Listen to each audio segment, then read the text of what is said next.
कट्टर मोहिते पाटील विरोधक रंजनभाऊ गिरमे यांनी मोहिते पाटील विरोधकांना ताकद देण्याचे काम केले। मात्र काही सहकाऱ्यांनी त्यांना दगा देऊन मोहिते पाटलांशीच घरोबा केल्याचे बरेच वेळा आम्ही पाहिलेले आहे। मोहिते पाटलांनी सत्तेच्या माध्यमातून बहुजनांचे नेतृत्व रंजनभाऊ गिरमे यांना वेळोवेळी अडचणीत आणण्याचा प्रयत्न केला आणि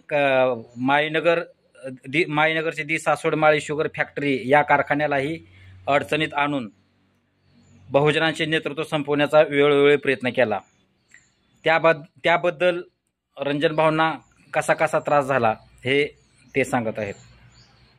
माळीनगर हा प्रकार जे गाव आहे सासवड माळी शुगर फॅक्टरी याच्यासाठी वसलेलं आहे। 1932 सालचा हा 92 वर्षाचा कारखाना खाजगी। पण हा कारखाना कसा बंद पडावा, इथल्या संस्था कशा बंद पडाव्यात, माळीनगर कसं उद्ध्वस्त व्हावं यासाठी मोहिते पाटलांनी 70 सालापासून हा प्रयोग केलेला आहे।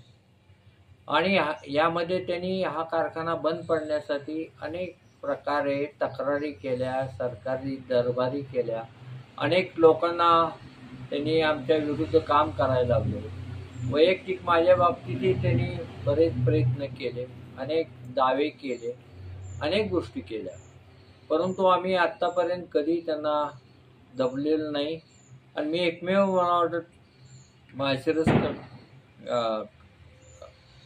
तालुक्यात एकमेव शिल्लक राहिलेला माणूस आहे की जो मोहिते पाटलाचा कट्टर विरोधी आहे। त्यांनी अनेक गोष्टी केल्या।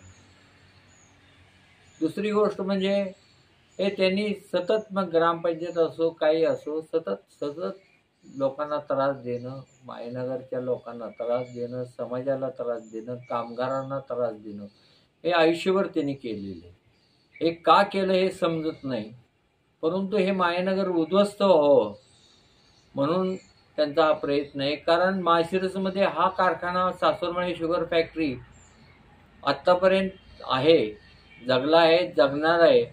पण त्याला कारण त्यांचं असं मला वाटतं की त्यांचे इतर कारखाने जे बंद पडलेत, उभे केले, बंद पडले, पण ते कारखाने जसे बंद पडले तसं हा बंद पडावा आणि त्यांचाच फक्त यशवंतनगर कारखाना इथं जगावा की जेणेकरून माळशिरस किंवा आसपासच्या सर्व शेतकऱ्यांना परत त्यांच्या हातात त्यांच्या मागं जावं लागल, त्यांच्या दबावाकडे जावं लागल असं त्यांना वाटत असं, म्हणून त्यांचा आमच्यावर रोष आहे।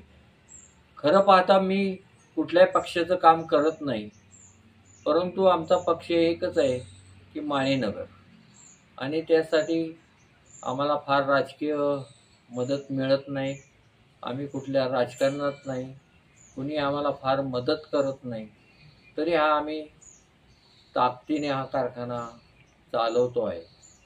आता दुसरी बाजू अशी आहे की मोदी साहेब मतदान आम्ही करणार म्हणजे करणार, निंबाळकर साहेबांना निवडून आणणारच।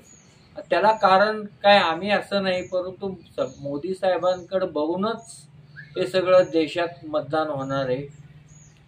सर्व थरातल्या, सर्व जातीच्या, सर्व धर्माच्या लोकांचं एकच इच्छा आहे की मोदी साहेब, आणि त्या दृष्टीने मोहिते पाटलाला किंवा तुतारीला मतदान करण्यास जरी आज त्यांच्याबरोबर फिरत असले तरी परिस्थिती त्या माड्यात नाही आहे।